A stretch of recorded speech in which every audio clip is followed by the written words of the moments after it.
Dulu depa berhimpun sebab hudud. Lepas tu RUU 355, lalang-lalang dekat Padang Merabu hilang sampai hari ni. Sekarang perhimpunan kononnya Mahkamah Syariah terancam.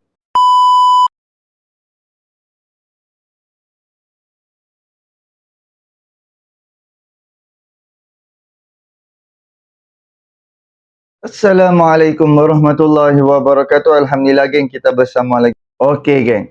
Kalau hampa perasan baru-baru ni depa ada buat perhimpunan. Perhimpunan yang tak tahu apa tujuan depa, apakah hala tuju depa, apakah plan depa untuk mengadakan perhimpunan tu.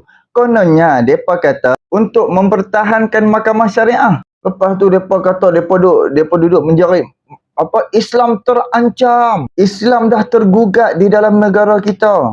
Islam di bawah kerajaan perpaduan dah tidak dibela, dah tidak dimartabatkan oleh pihak kerajaan hari ini. Allahu Akbar. Macam-macam yang depa hentam. Dan jadi aku nak bawa dengan hampa ni ada untuk anak-anak muda. Apakah yang dibuat oleh Parti PAS ni untuk mendapatkan sokongan anak muda, untuk nak mempengaruhi mentaliti anak muda, untuk nak ambil anak muda ni dan mudah depa menipu ataupun depa manipulate pemikiran anak-anak muda.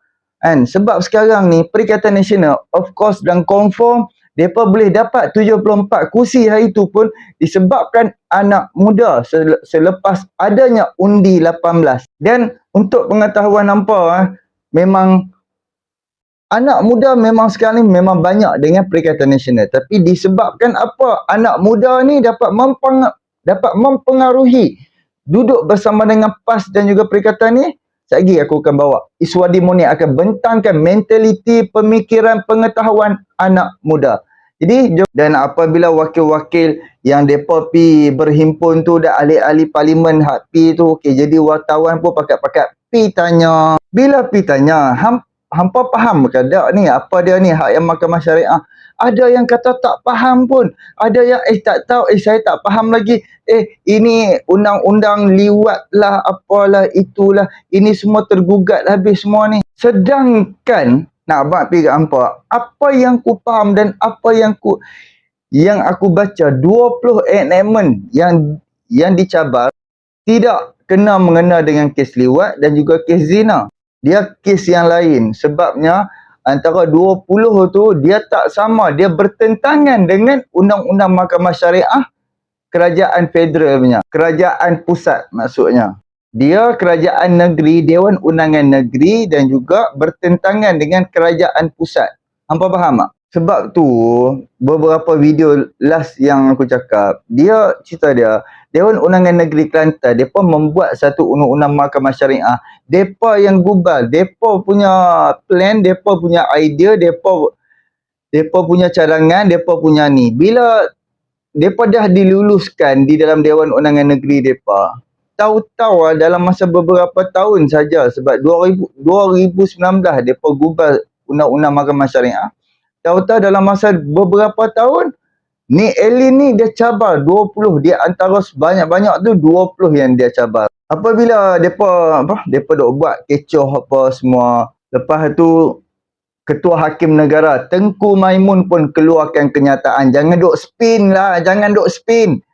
Cun-cun pula Perdana Menteri kita balik. Lepas tu cun-cun pula Tuan Ibrahim Tuan Man cakap dia tak tahu. Kalau boleh sepak muka dia tu, handuk tak tahu, nampak sangat. Kita tengok grup wajah dia, macam mana ni. Sengaja kita boleh tengok wajah dia tu.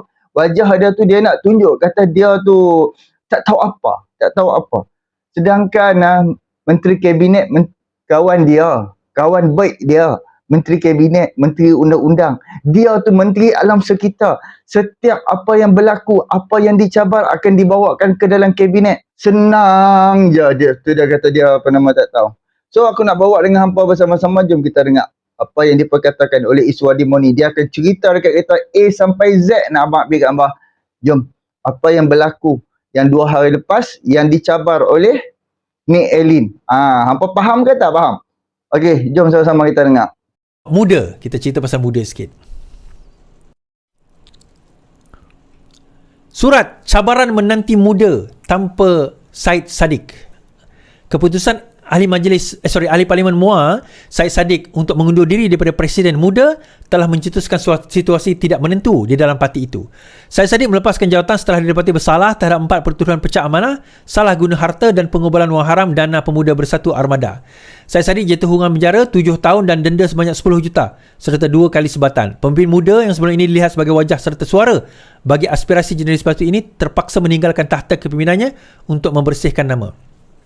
Maka situasi itu membuka lembaran baru bagi muda, iaitu mencari arah dan menentukan masa depan parti susulan ketiadaan figura utama. Pelantikan Amira Aisyah sebagai pemangku telah menandakan satu peralihan kepimpinan yang boleh membawa kepada angin baru atau sebaliknya. Perubahan tampuk kepimpinan berlaku pada masa yang kritikal buat muda. Muda masih lagi dalam proses memperkukuhkan kedudukannya sebagai parti politik yang serius dan pempengaruh selepas keluar daripada blok kerajaan. Muda sebelum ini menggambarkan parti itu sebagai suara generasi muda dengan memberi fokus kepada isu pendidikan, pekerjaan dan isu sosial.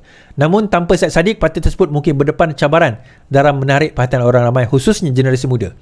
Selain cabaran utama, muda ialah membangunkan semula identiti parti yang terpisah daripada personaliti Syed Saddiq. Sebagai Presiden, Syed Saddiq sebelum ini memberikan banyak pendedahan tentang muda menerusi sosial media. Namun, muda kini memulakan kepada orang beramai bahawa mereka bukan platform bagi seseorang individu. Salah satu langkah ialah meningkatkan fokus kepada pembangunan dasar yang kukuh dan pelibatan komuniti lebih luas. Muda juga perlu membina pekatan strategik dengan parti lain. Muda turut berdepan cabaran untuk menunjukkan kemampuan mereka mewakili suara yang lebih meluas. Muda perlu membawa aspirasi pengundi daripada pelbagai demografik. Selain itu, wujud kebimbangan terhadap kemampuan keuangan bagi sebuah parti kecil sepertinya.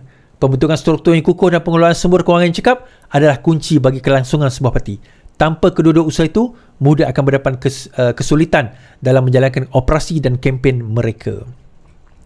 Tanpa persoalan yang timbul, sama ada muda mampu bertahan atau tidak.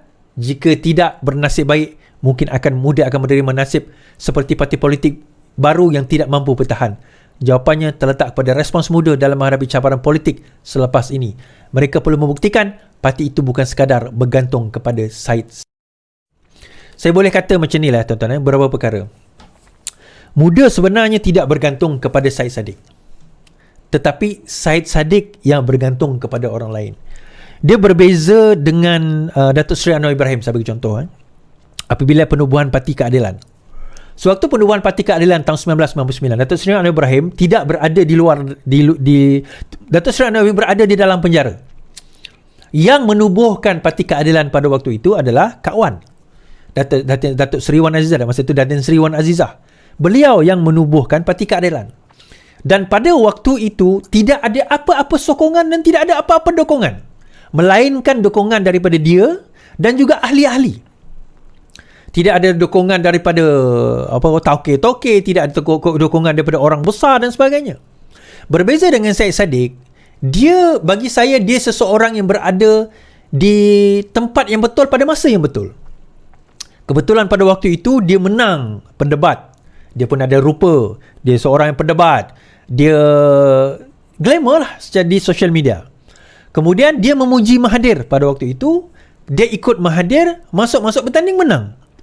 Walhal sebelum itu kerusi Muar ni kalah 700 undi je. Kalau pada waktu itu siapa pun letak bertanding kat Muar sebenarnya boleh menang. Kemenangan di Muar pada waktu itu bukan kerana Syed Saddiq.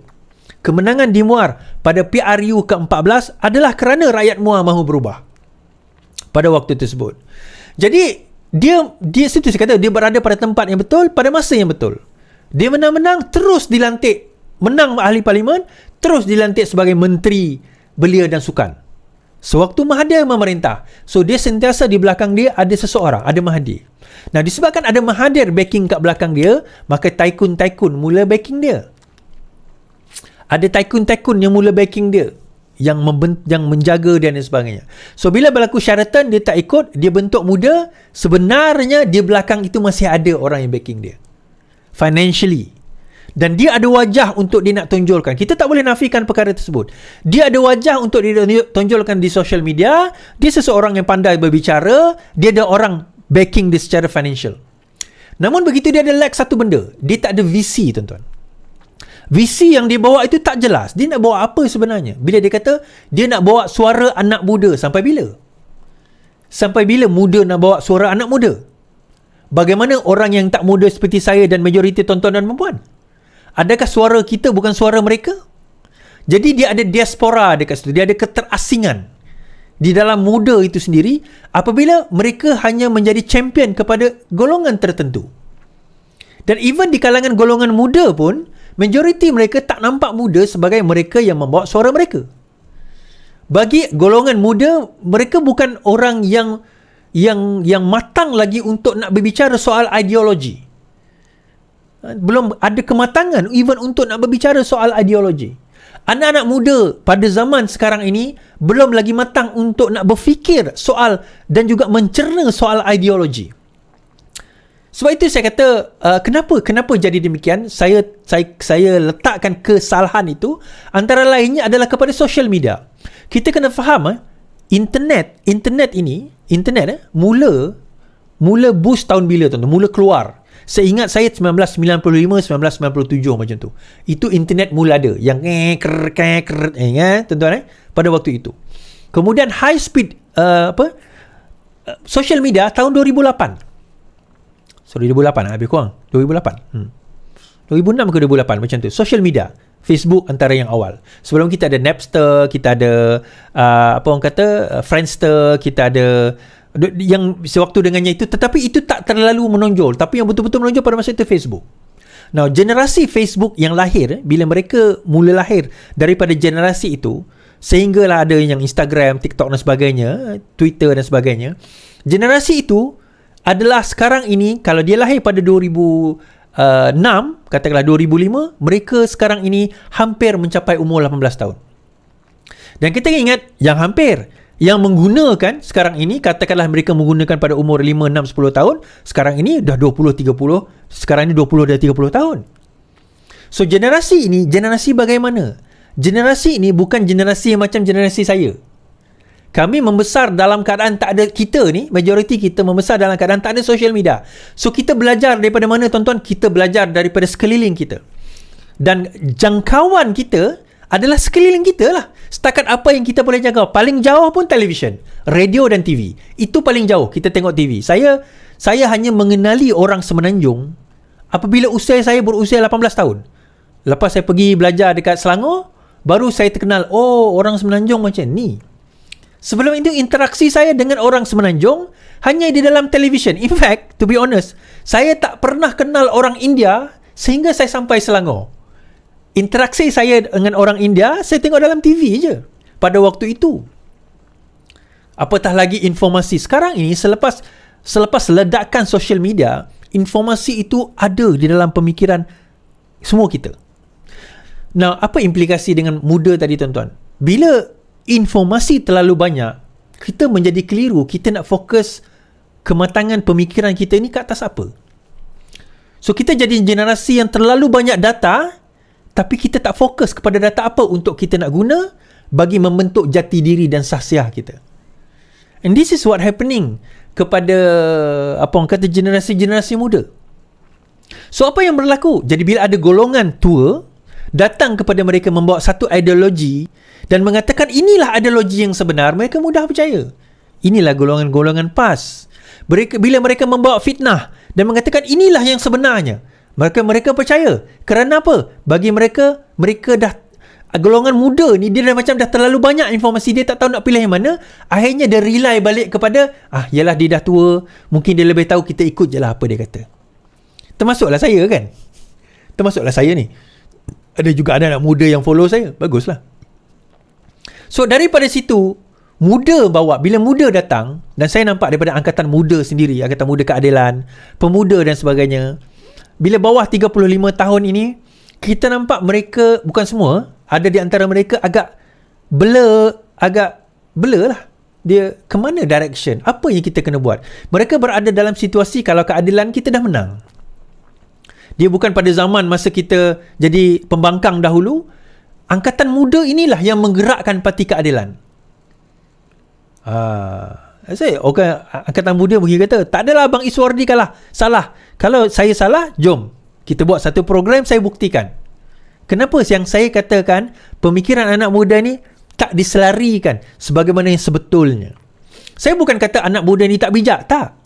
Anak muda sekarang ini informasi wise paling lebih hebat daripada kita zaman kita muda dahulu. Secara informasi, info yang anak muda ada dan akses kepada informasi itu terlalu banyak, lebih banyak daripada zaman kita muda dahulu. Tetapi info itself tak cukup. Dia umpama kita nak memasak. Kalau zaman dulu kita nak memasak, kita kena cari ayam. Ingat lagi 5 hari kejar ayam, tuan-tuan. 5 hari kejar ayam, kita kena ambil serai, kita kena ambil cili dekat belakang limau, kena petik, kena masuk hutan, ambil paku pakai saya dengan mak saya dahulu kan. Ingat lagi masa kecil-kecil. Okay. Sekarang ini nak masak. Sekarang ini bahan-bahan semua dah ada atas meja, malah berlebih-lebihan. Isunya dulu bahan kita kurang, tapi kita tahu apa nak masak apa. Sekarang ini bahan terlalu banyak sampai dia orang tak tahu nak masak apa. Tu analogi saya. Informasi terlalu banyak sampai tak tahu dia nak fikir apa. So bila ada seseorang yang datang dengan kepalsuan dan sebagainya memandu mereka percaya kepada perkara tersebut. Oh, dia kata betul lah ni. Takkanlah Tok Lebay nak menipu.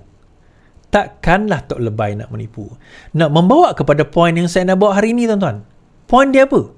Poin dia berkaitan dengan perhimpunan untuk perhimpunan untuk PAS hari ini berhimpun di hadapan mahkamah kerana katanya undang-undang syariah itu telah terancam. Undang-undang syariah itu telah terancam.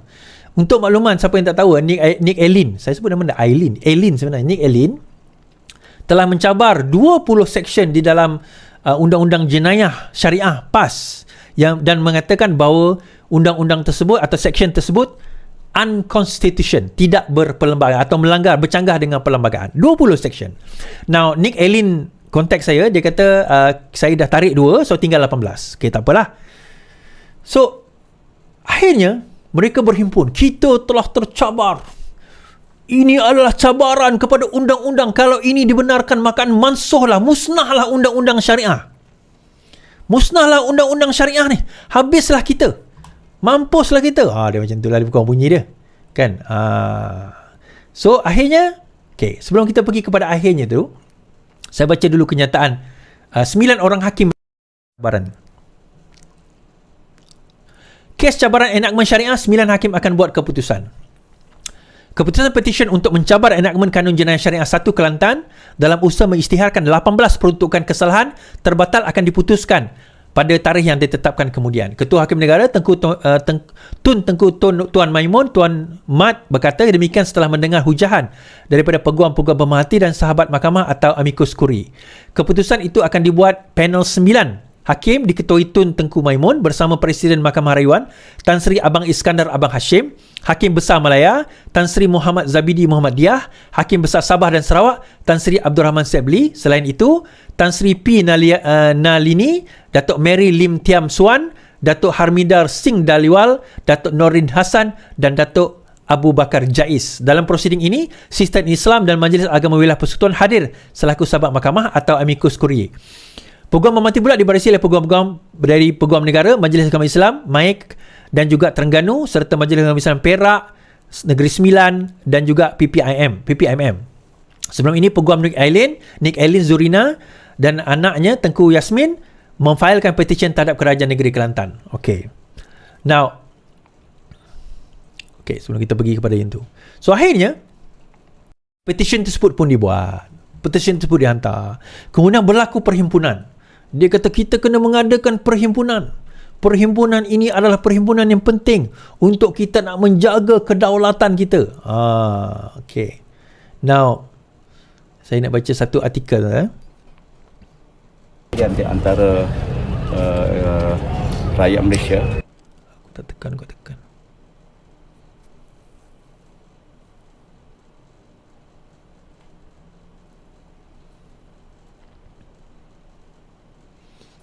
Okay.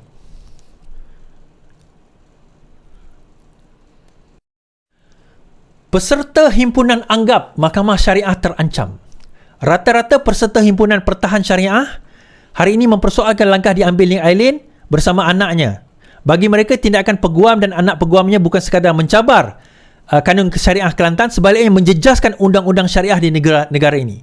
Walaupun kebanyakannya tidak mengetahui dengan terperinci isu permohonan semakan undang-undang isi, peguam dari Kelantan itu mereka yakin tindakan tersebut menjejaskan perundangan syariah. Seorang peserta perhimpunan, Amirul Nazmi Anwar, 26 tahun. See, my point tadi? Berkata tuntutan Nick Allen secara tidak langsung menunjukkan bahawa enactment syariah Kelantan tidak relevan. 26 tahun tu kan.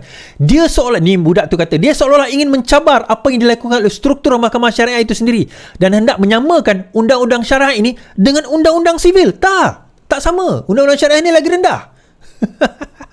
Kalau kita lihat kehakiman dan undang-undang sivil, ia tidak ada bidang kuasa untuk kuat kuasa undang-undang berlandaskan syariah, katanya lagi. Nampak? Jahil, tuan-tuan. Namun pemuda dari Jelebu itu ketika ditanya adakah dia mengetahui mengenai peruntukan yang dibawa, dia menjawab tidak tahu. Yang itu saya tak tahu, saya tak jelas lagi, katanya. Ni ke budak, ni Amirul tu. Okey, Amirul, tengok Amirul, bukan kau memang saya ni, Amirul. Akan mengugat syariah ni. Tapi tanya, tahu ke? Tak tahulah. Di bagi peserta lumut, Hamidun Ahmad, dia pula berpendapat hal-hal berkaitan orang Islam sepatutnya dibicarakan di mahkamah syariah. Okey. Jika kes hubungan sejenis antara lelaki telah ada undang-undang berkaitan pada enactment tersebut, tapi dia pertikaian jika sudah ada di mahkamah persekutuan. Jika kes hubungan sejenis antara lelaki telah ada undang-undang berkaitan pada enactment tersebut, tetapi dia pertikaian jika sudah ada di mahkamah persekutuan. Kenapa perlu ada mahkamah syariah? Sepatutnya jika pasalah orang Islam dibicarakan di mahkamah syariah, apa lagi yang tinggal pada umat Islam jika undang-undang syariah dibatalkan? Okey.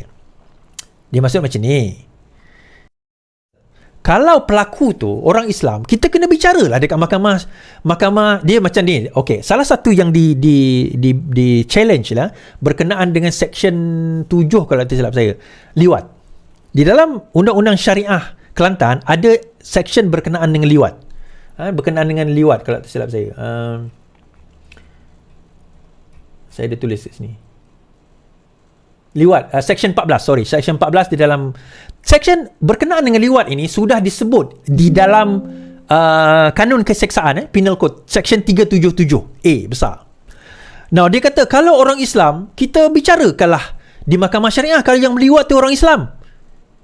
Okey, soalan saya, kalau seorang Islam, seorang bukan Islam, seorang dibicarakanlah di mahkamah syariah, seorang dibicaralah di mahkamah sivil. Baik, mahkamah syariah untuk liwat maksimum 3 tahun penjara. Maksimum 5 ke 6 kali rotan. Maksimum. Rotan ni pun macam ni. Bukan yang kita tengok tu. Okay. Denda maksimum 5,000 kalau tak silap saya. Tidak, betul 5,000. Ini mahkamah syariah. Mahkamah sivil maksimum untuk liwat 20 tahun penjara. 20 kali sebatan. Soalan saya, adil ke? Yang bukan Islam kena 20 tahun penjara, 20 kali sebatan. Bukan sebat macam ni, tuan-tuan. Sebat ni macam ni lah. Berbirat, longkang. Mahkamah syariah tak. Mahkamah syariah macam ni. 3 tahun je. So, yang mana adil? Adil ke? Itu soalan dia. Adil ke? Adil ni bukan untuk orang Islam je. Biar orang bukan Islam. Hukuman tetap hukuman. Jadi, kita kena... Itu kadang-kadang, bila orang berbicara tentang undang-undang, tapi mereka tak faham pun apa yang mereka bicarakan. Itu saya kata tadi, nak berjuang tapi tak faham dia berjuang untuk apa. Tak faham dia berjuang untuk apa. Baik, saya akan bawa apa yang mahkamah kata. Dan perkara ini kenapa boleh jadi macam ni? Kenapa boleh jadi macam ni? Sebab yang mengelirukan mereka, budak-budak ni tadi, tak lain tak bukan adalah orang PAS tu sendiri. Peguam-peguam cerita benda yang tak betul. Kita nak bagi tahu sebenarnya di dalam Islam, nanti saya akan buat satu video khas. Dalam Islam, undang-undang sivil negara tidak bercanggah dengan Islam pun. Itu dipanggil undang-undang takzir. Sebahagian daripada Islam. Sebahagian daripada undang-undang jenayah Islam dipanggil takzir. Majoriti undang-undang kita adalah undang-undang takzir. Dan tidak bercanggah pun satu pun dengan Islam. Majoriti tak bercanggah. Saya tak kata semua, tapi majoriti tidak bercanggah pun dengan undang-undang Islam. Jadi bila dia nak buat undang-undang tu dalam sivil, sebenarnya tidak menyalahi agama pun. Dan tak perlu kita letak undang-undang itu sebagai syariah Islam halal untuk dia nak jadi Islam syariah halal, tuan-tuan. Tak perlu. Masa mak, tuan-tuan pergi masak, ada ke dia cap halal kat situ? Tak ada, makan je kan. Chop halal itu tak perlu untuk mengatakan perkara itu halal. Sekali bahannya halal, cara penyediaannya halal, maka halal. Chop halal itu mengesahkan, memperkuatkan, tetapi bukanlah syarat rukun makan itu kena ada chop halal. Sama juga undang-undang syariah. Tidak ada rukun undang-undang syariah, perlu ada chop syariah untuk dia menjadikan syariah compliance. Apa syaratnya? Selagi mana ia tidak bercanggah dengan Al-Quran dan As-Sunnah, maka itulah undang-undang Islam. Sama juga perubatan, sama juga dengan benda-benda lain dalam hidup kita ni. Sama undang-undang, perlembagaan pun sama. Selagi mana tidak bercanggah dengan Al-Quran dan As-Sunnah, maka ia adalah selari dengan Islam. Itu adalah kaedah umum fiqh. Asal satu perkara adalah harus, melainkan ada nas yang menegah. Sayuti kata, Imam Sayuti kata dalam usul fiqh beliau, asal satu perkara adalah harus, melainkan ada nas yang menegah. Begitu juga undang-undang Islam ada 3 hudud, qisas, takzir. Segala undang-undang yang tidak termasuk hudud dan qisas adalah undang-undang takzir. Termasuk undang-undang di dalam negara kita semua. Berkaitan dengan jenayah, berkaitan dengan sivil, harta benda dan sebagainya, itu adalah undang-undang berkaitan dengan takzir. Selain daripada itu, ada spesifik di bawah perkara jadual ke-9, list nombor 2, senarai nombor 2, berkenaan dengan apa bidang kuasa mahkamah syariah. Ada. Tetapi yang mengelirukan adalah orang PAS itu sendiri, tuan-tuan. Mereka sendiri mengelirukan dengan fakta-fakta yang mengelirukan, sehingga Mahkamah tangguh keputusan, hakim tegur peguam Majlis Agama. Panel 9 hakim, Mahkamah Konstitusi menangguhkan keputusan. Kami akan bersidang membicarakannya. Selain Tengku Maimun, panel itu okey. Pada prosiding hari ini, Tengku Maimun mengingatkan semua pihak supaya menegakkan prinsip undang-undang dan tidak membuat sebarang kenyataan yang bersifat menghasut. Peringatan itu dibuat susulan Peguam Malik Imtiaz Sarwar yang mewakili pembetisyen membuat perhatian terhadap kenyataan Peguam Farizal Yusof yang mewakili Majlis Amal Islam dan Adat Terengganu mengenai isu dalam pendengaran berkenaan. Menurut Tengku Maimun, kenyataan Farizal Yusof yang menyentuh sentimen yang tidak sepatutnya dibincangkan dalam khayalat umum ketika prosiding itu sedang masih dijalankan. Katanya, mahkamah mengambil maklum kenyataan peguam itu yang antara lain menyatakan prosiding tersebut adalah titik penyudah sesebuah kewibawaan mahkamah syariah terkubur. Kami mengambil maklum dan membuat pemerhatian kerana isu yang dibagikan dalam pendengar ini telah diperkatakan oleh ramai pihak. Namun, ia versi yang telah diputar belit, menurut kata Ketua Hakim Negara. Banyak pihak yang membicarakan mengenai kes ini di luar dan kenyataan dibuat adalah mengelirukan. Kami ingin mengingatkan peguam untuk tidak membincangkan mengenai kes ini di khalayak umum. Isu dalam pendengaran petition itu bukan melemahkan agama Islam dalam mahkamah syariah, tetapi ialah berhubung kompetensi kerajaan negeri dalam menggubal undang-undang. Kenyataan bahawa mahkamah syariah akan berhubung adalah tidak betul. Tanggapan itu salah kerana pendengaran ini hanya bertujuan mencabar enakmen kanun syariah 1 Kelantan, bukan merendah-rendahkan enakmen dan mahkamah syariah, katanya. Poinnya dekat situ. Ini Ketua Hakim Negara, Tuan Maimun sendiri berkata, bagaimana PAS mengelirukan ahli dia. Seolah-olah mengatakan kalau diterima bantahan ini, maka akan jatuhlah mahkamah syariah. Tuan-tuan perasan tak? Enactment itu hanya untuk negeri Kelantan. Kenapa negeri lain tak ada? Negeri lain pemerhati, tapi kenapa tak dibawa kepada negeri? Oh, nanti akan bawa Lais. Tak, sebab undang-undang negeri lain dia lain. Undang-undang lain, negeri lain, dia berbeza undang-undangnya. Dan setiap negeri buat undang-undang syariah mereka sendiri. Dia bukan macam federal. Federal ni dia ada satu undang-undang, seluruh Malaysia pakai. Negeri tak. Setiap negeri dia akan buat undang-undang dia sendiri. Apa yang berlaku? Kalau perkara dicabar ini diterima oleh Mahkamah Persekutuan, dia akan mendedahkan ketidakmampuan, kepincangan, kedunguan dan juga inkompetensi ahli Dewan Undangan Negeri PAS di Kelantan dalam drafting undang-undang. Itu je sebenarnya, tuan-tuan. Kalau perkara ini berlaku, dia bukan merendahkan syariah atau akan menghapuskan mahkamah syariah. Ini bukan persoalan adakah mahkamah syariah itu compatible ataupun bercanggah dengan perlembagaan. Bukan soalan itu. Soalannya berkenaan dengan 18 section, sebelum ini 20 tapi jadi 18, di dalam Undang-Undang Kanun Jenayah PAS yang sebenar kalau dilihat dan diteliti bercanggah dengan perlembagaan. Perkara 75 perlembagaan mengatakan bahawa sebarang undang-undang negeri yang bercanggah dengan perlembagaan, maka undang-undang itu terbatal. Bidang kuasa Mahkamah Syariah memang di bawah negeri, tetapi mestilah tidak bercanggah dengan perlembagaan dan juga ialah perlembagaan, perkara-perkara yang melibatkan perlembagaan. Antaranya jadual ke-9 perkara pertama perlembagaan menyatakan bahawa berkaitan dengan jenayah itu adalah bidang kuasa persekutuan, bukan bidang kuasa negeri. Dan itulah yang dicabar oleh Nick Allen. Kenapa saya sebut Nick Allen? Now, timbul persoalan. Tuan Ibrahim Tuan Man kata, kita dengar Tuan Ibrahim Tuan Man punya sembang, tuan-tuan.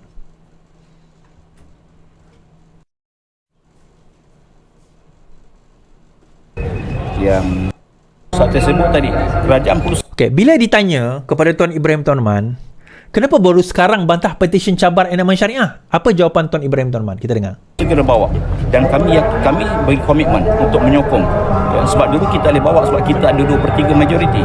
Ya, sekarang dia ada 2/3 majoriti, dan kita Perikatan Nasional kita akan sokong sepenuhnya sekiranya pindahan perlembagaan dibuat dengan segera, dan kita harapkan inilah jalan keluar. Kita perlu finalkan isu ni. Kita perlu muktamadkan isu ni. Tak boleh hanya sedikit demi sedikit datang, dia akan berterusan. Okey, terima kasih. Datuk Seri, Datuk Mujahid Yusof dia mempersoalkan kenapa baru sekarang ni PAS nak bantah petisi ni. No, sekarang ni isu je, walaupun dia masuk tu, tapi sebenarnya kita semua pihak tak tahu pun. Kemudian apa yang jelas dibicarakan sekarang, kita buat waktu inilah. Soal saya, kenapa dia tak buat? Kenapa dia tak buat sesuatu? Kerana pertikaikan kami yang sebelum itu, yang kita tak tahu pun, sekarang dia tahu apa dia buat. Sepatutnya dia pertikaikan apa yang kita yang buat, sebab kita tak tahu pun waktu itu. Ya, dan kita sekarang ni sepatutnya dia kena tanya diri dia, apa yang dia buat waktu ini bila mahkamah diganggu-ganggu. Okay, dia kata dia tak tahu. Saya ulang balik. Itu. Ya, dan kita sekarang ni sepatutnya dia kena tanya diri dia, apa yang dia buat waktu ini bila mahkamah diganggu-ganggu. Ya, sebab tu saya kecewa dari ni, sangat kecewa. Sebab kita jemput. Dia tak jawab. Dia tak jawab persoalan. Dia kata dia tak tahu. Okay. Tahu pun waktu itu. Ya, dan kita sekarang ni sepatutnya dia kena tanya diri dia, apa inilah. Ya. Soal saya, kenapa dia tak buat? Kenapa dia tak buat sesuatu? Kerana pertikaikan kami yang sebelum itu, yang kita tak tahu pun, sekarang dia tahu apa dia buat. Kenapa dia pertikaikan kami yang sebelum ini tak tahu pun? Dia kata kenapa dia pertikaikan kami yang sebelum ini tak tahu, tuan-tuan? Dia kata kami tak tahu. Kami tak tahu tentang bantahan ini. Kami tak tahu. So dia dah tahu apa yang dia buat. Dia buat. Dia kata macam tu. Tuan-tuan, ni nak cerita. Betul ke PAS tak tahu? Betul ke PAS tak tahu? Baik. Dia ada dua kes, tuan-tuan. Dia ada dua kes yang mencabar. Satu Iki Putra pada tahun 2021. Satu lagi baik. Pada 25 Februari 2021, Mahkamah Persekutuan sebulat suara membenarkan Iki Putra mencabar keabsahan Seksyen 28 Enakmen Jenayah Syariah Selangor 1995 berhubung kesalahan seks dua tabi'i.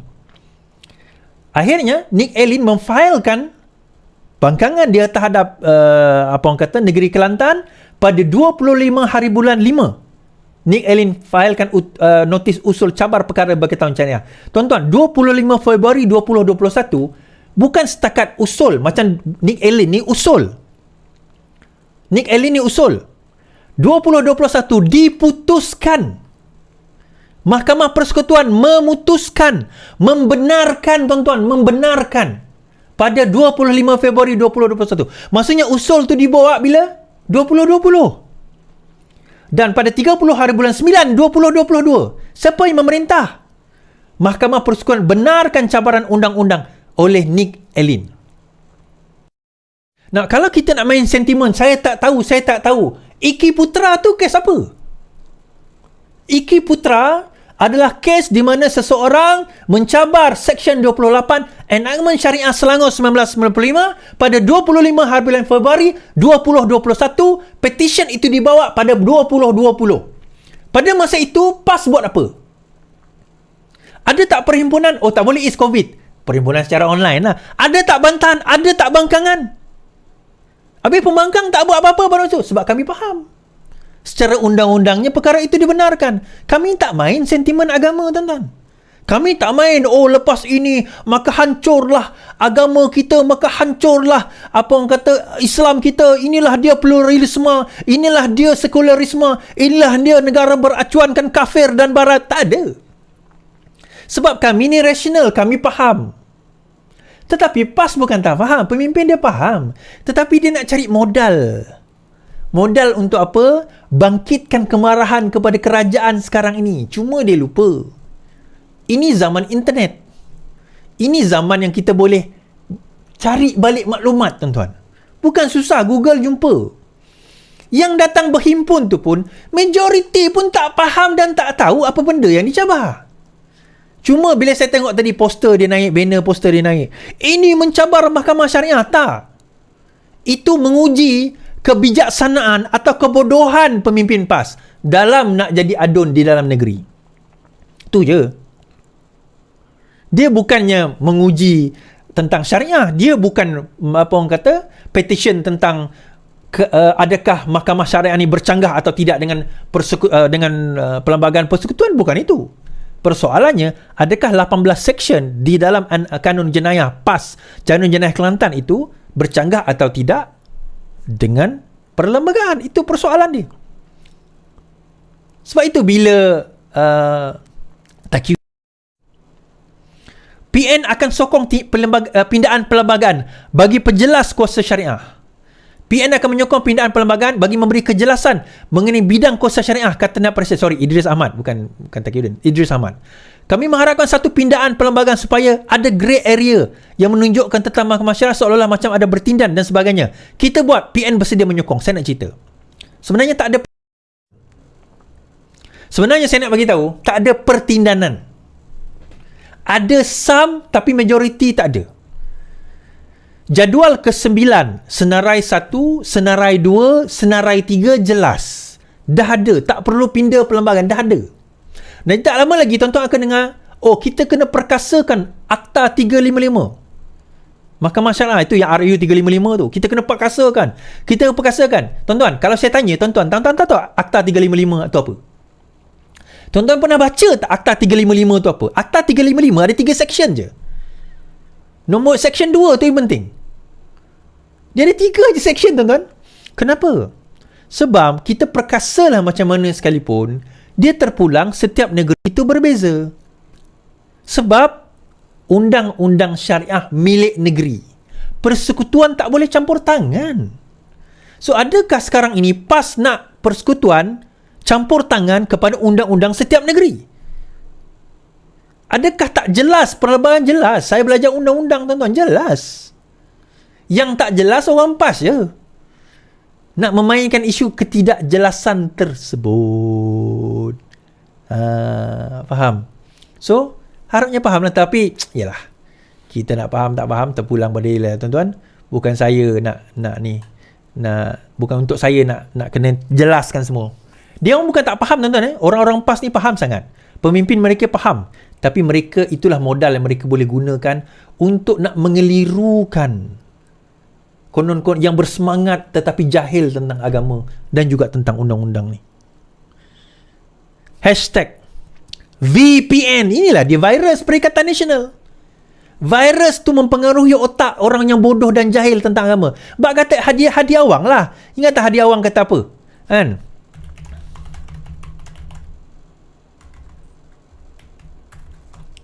Hadiah awang cerita, dia kata target dia sasaran